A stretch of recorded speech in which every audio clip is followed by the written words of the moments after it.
Okay, so after you've watched the video, go to the classroom page. You're going to go up to the final assignment tab.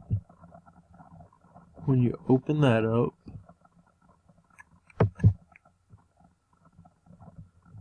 okay, it'll bring up your holiday assignment. There'll be a Quizlet.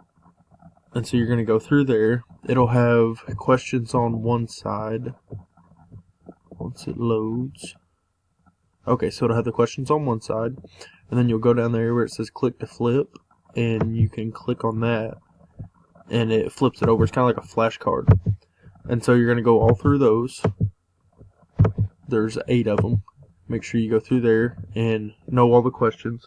And then you're going to scroll down, and there'll be an assessment down here. So fill out your name, and then just answer the few questions down there and submit that, and you'll be done.